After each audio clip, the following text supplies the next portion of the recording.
Hi, today I'm going to be reading to you my social justice poem.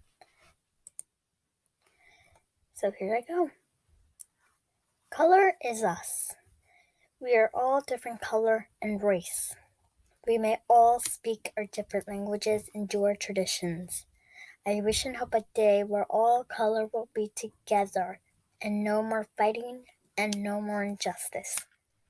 Justice will be all over the world, and then injustice will disappear, never to be seen again.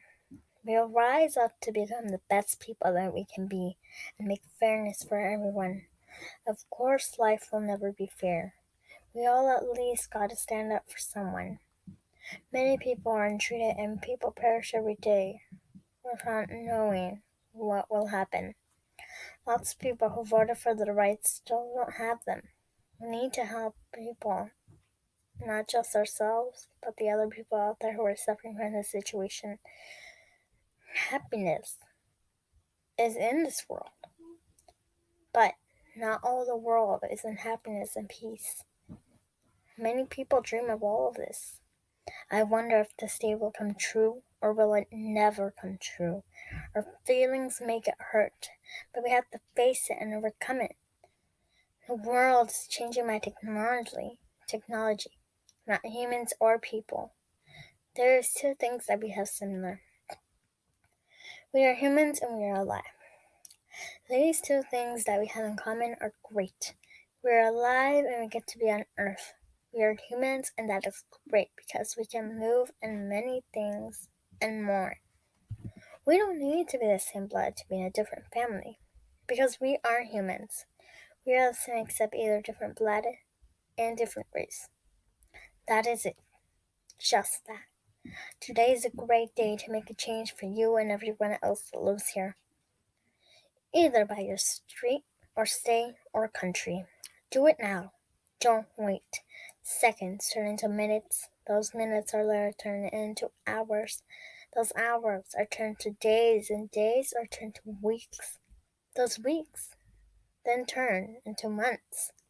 Those months turn into years. Years turn into decades. Decades turn into centuries. And time passes by really quick. And so do we, but I know that one day we will make a change all together. Thank you for listening. Have a great day. What is it you think you're capable of? Do you think you can graduate high school? Maybe even college? Do you think you can get a scholarship to that school you've always wanted to go to your whole life? What about getting a D1 offer to the Miami Hurricanes? Or getting a D1 offer to North Carolina to play basketball? My oh my, there are so many possibilities. So why is it you think you can't do something? Your troubled family members aren't holding you back. You are. Your surroundings aren't holding you back. You are. You gotta learn how to take the negatives and turn them into positives. You learn how to take the haters and turn them into fans. You learn how to take the doubters and turn it into motivation to just keep pushing. You really gotta take the stance of, I'm gonna die for what I want. Growing up, I went through pain too. Not just physical, but mental and emotional pain too. I went through every emotion, and that's who made me who I am today. If you never know failure, you'll never know success. Sugar Ray Robinson. I never lose. I either win or I learn. Nelson Mandela. Every champion was once a contender who refused to give up. Rocky Balboa. But it ain't about how hard you hit. It's about how hard you can get hit and keep on moving forward. Rocky Balboa. Moral of the story, no matter who you are, where you come from, and what you have, you can do anything you put your mind to. The sky's the limit. Hello, I just made a monologue on gender and sexuality.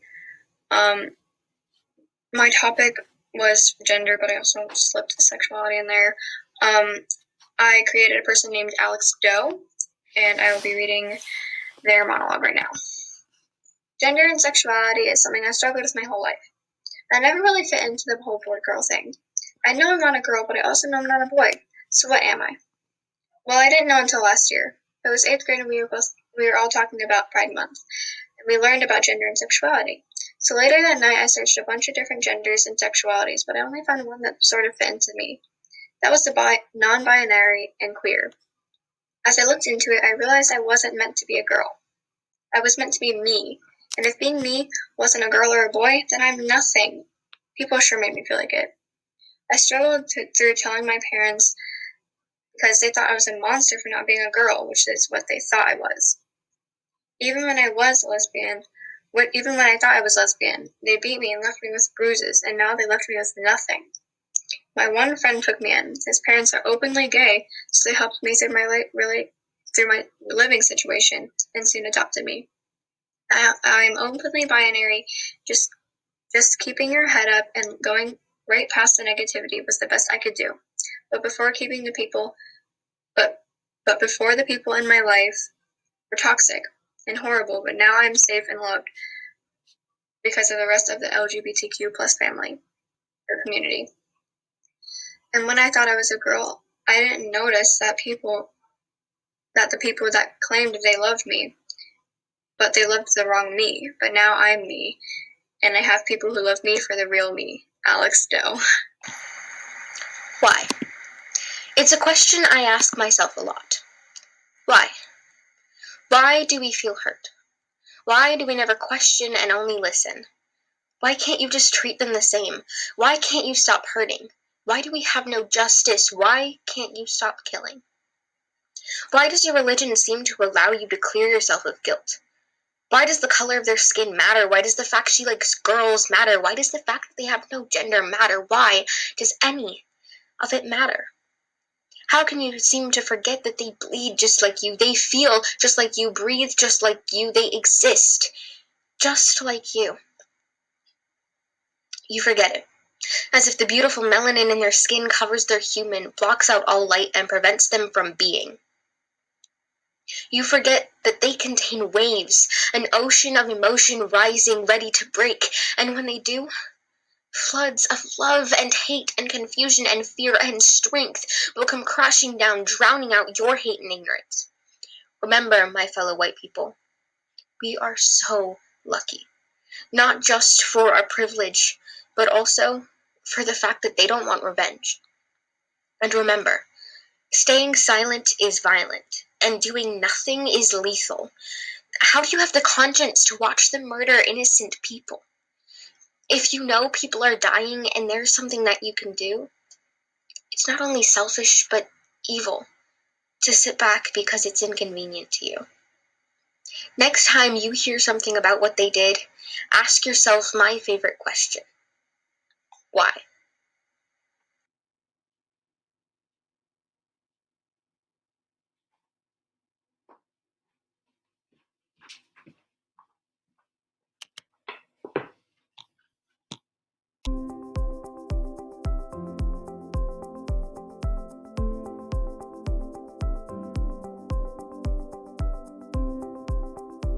Hi.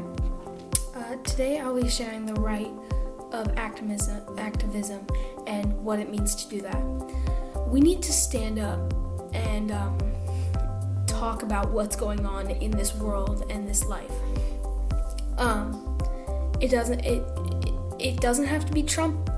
You don't have to listen to Trump. Biden is a good one. I mean, those aren't websites, but they're people that will tell you the right and the wrong of things. We need to become more able to do stuff such as stand up for ourselves, stand up for Black Lives Matter. Stop trying to make Trump the central thing. He wants attention. We need to start talking about the bad stuff in our lives, like wars and Black Lives Matter. Black Lives Matter is a good one. We need to focus on that and stop worrying about Trump because he's doing something that's obviously not good for our country, and we should already know that.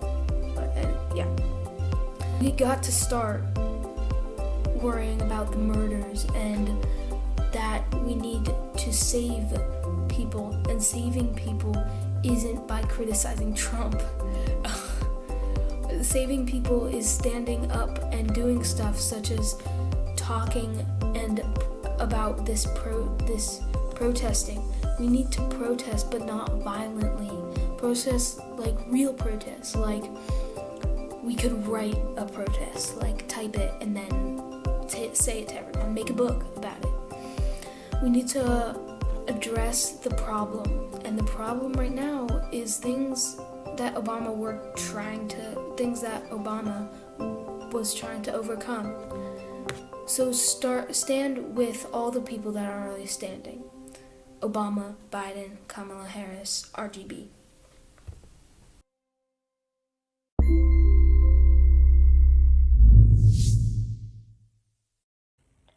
I was 6 when I first saw a black girl being bullied because of the color of her skin. It made me so mad, I almost went over to the bully and told him that it was mean to bully people. But my mom stopped me before I could get into that argument. So instead I decided to stare that bully down with my meanest face. Now I'm 14. I live in a brownstone in Harlem, New York. I love to play the saxophone. My grandpa comes over every weekend to hear me play. When I play, the birds sing louder and the sun shines brighter. Playing my saxophone makes me happy, so that's what I do. I play and play and play. My friend Maya likes to hear me play, and I love it when she sings along when I play songs. And I and my mama love to go to marches, rallies, and protests. I also like to hear my grandpa tell stories about black heroes of the past. He could tell stories for hours, but I could listen for days. A couple of weeks ago, me, Mama, and Maya went to a Black Lives Matter protest. We made signs and went downtown and talked to people, marched with people. Then almost a month later, it was after school. I saw people standing in the corner of the hallway, so I went over to see what was going on. As I came closer, I could hear loud voices yelling mean words to a girl. I could barely make out what they were saying, but one thing stood out like a thorn in a field of flowers. You know, black kids like you don't deserve to go to a space school like this. Then I heard nothing at all. My mind raced. Should I say something? Should I run? Should I get an adult? As I was about to open my mouth, I heard footsteps of the mean kids coming away, so I dashed into the girls' bathroom in an attempt to get away from them. As soon as I heard the footsteps leave the hall, I ran to where the girl must be sitting in tears on the floor. As I rounded the corner, you would not believe who I found on the floor. Maya, sitting on the ground of the dirty hallway, tears flooding her eyes. I ran and sat beside her. I said, "Are you okay? I should have said something to them." Maya replied, "It's fine. They're right. I don't deserve to go to this school." Excuse me, Maya Jackson, you did not just say that. You have every right to go to this school, and dirty rats like them don't deserve anything more than trash. Maya's face brightened and she agreed with me, and she stood up. That night, I told Mama all about what happened at school. She told me that it was okay, and it was time that I went to bed. So I lay there thinking, my mind buzzing with thought. What would have happened if I did say something? And then I thought to myself, next time I ever see someone being bullied, no matter their skin color, their religion, their background, I will stand up for them and their rights. You can't give up. If you have something to say it. If you can't say it, write it. If you can't write it, have someone else write it. If you give up, your opinion won't be heard. You'll never have a voice if you never speak. So speak up. Your voice can be carried through writing if you don't want to talk. If you have trouble writing, I can help. And if your voice is heard, you could change the world. You have a chance to change the world. The one thing you need to do is project. Project your thoughts. Be loud and clear. Shout it out. Write a story. Everyone has a voice. Make yours heard. Everyone has felt left out at least once in their life, whether it's because your beliefs, your ethnicity, being more feminine or masculine, or anything that people can think of. Some people just like to make up things in their head for no reason and hate people for no point at all, which brings down that person's confidence. Like the poem I read says, if in the rainbow 2 colors are the most visible, there will always be more colors in between. I interpret this as the brightest colors being the categories, and people not fitting into those categories. The reason why I think of this is that the brighter categories are where everyone expects you to be, and everyone knows about those because they are the brightest. The not as visible shades are in the categories a ton of people are in, but no one ever cares about those categories because they aren't popular, or in this case, bright. Just like me, a lot of people seem like they are completely fine on the outside, but in reality, we feel sad, like outcasts, and not wanted or worth a single penny, because no one accepts us. It may take a while to figure out you are worth every single bit, but you are, and you shouldn't feel like you aren't anyway. I finally figured out that I should feel good about myself and that I am worth it, and I feel so much better. I grew up with pain as a piece of my life, as a part of me. I learned in the hard times you need to keep moving forward, keep looking up, to keep your head held high, to look to a time where things are right, to a time where the sun is up, to a time where there is no darkness, where clouds are white, not gray, to a time where the word sadness has no meaning, where pain is in the past, to a time when there is no pain in your future, and when there is, push through it. You need to break through that barrier of pain, through that wall of darkness, through that wall of emotions and fear, through that door that holds you back from your future. Walk through that doorway to success and happiness, to a place where all is peaceful, to a world that you imagined when you were young, with magical creatures and a world where good always prevails, to a place where life is not pain, no, but prosperity. How is your life going? Do you think your life is the same as everybody else's? If so, did you know there are people killed just because of their skin color, arrested just because of their skin color, bullied just because of their religion or their region, or sometimes even where they live? This problem has been going on for centuries and without being solved. And it's a serious problem. Some people can't even go into stores without being followed by employees or customers because of their skin color. The world has to become a better place. We have been trying. We have doing Black Lives Matter protesting and a lot of other religionist protests.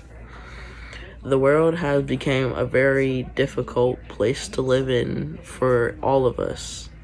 It's hard on some people more than others, and sometimes people get judged for something they can't even control. I can't control that I'm mixed. Someone can't control if they're black or if they're white. You can't judge someone for something they can't control. It's not their fault. You can't choose what color you want to be, what religion you can choose what religion you want to be, but sometimes you are like born into it, and it's a very hard thing to deal with, having people talk about you or maybe harass you or do something to you all because of your skin color.